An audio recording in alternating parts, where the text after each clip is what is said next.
The looming crisis within the agriculture industry, particularly among farmers and producers of rice, to a great extent, involves the CARICOM single market and economy. CSME is intended to benefit the people of the region by providing more and better opportunities to produce and sell goods and services to attract investment.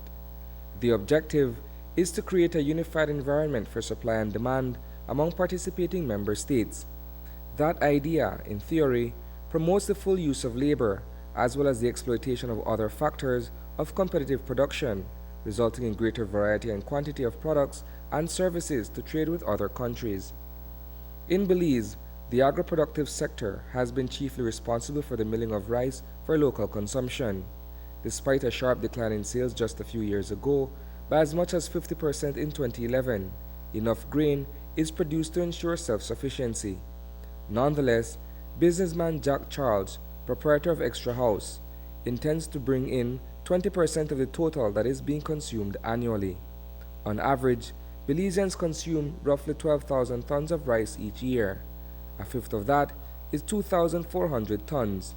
As a first step, it is expected that 3 containers of rice shipped from Guyana will arrive in Big Creek on Thursday.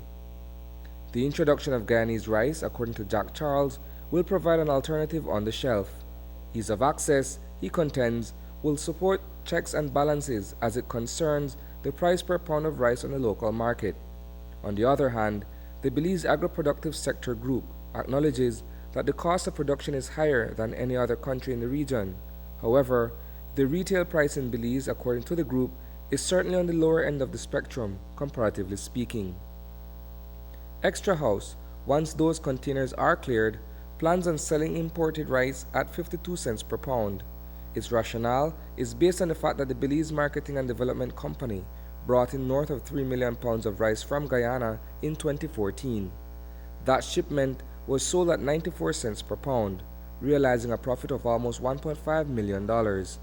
According to Jack Charles, at a fixed price of 60 cents per pound, retailers can vend for 69 cents and still be viable. That arrangement is in place for a 2-year period. News 5 understands that wholesale Guyanese rice is presently being sold between 40 to 45 cents per pound as freight on board any vessel leaving Georgetown. Interestingly, rice is also being retailed in Guyana for anywhere between 80 cents to $1 per pound, similar to existing prices in Belize. That begs the question of sustainability over a long-term period. Is cheap rice really viable? Charles's response to that question is, if producers are willing to sell their first-grade rice for 60 cents per pound, as it was 4 years ago, then he would be forced to rethink his position on importing rice to the country. Reporting for News 5, I am Isani Cayetano.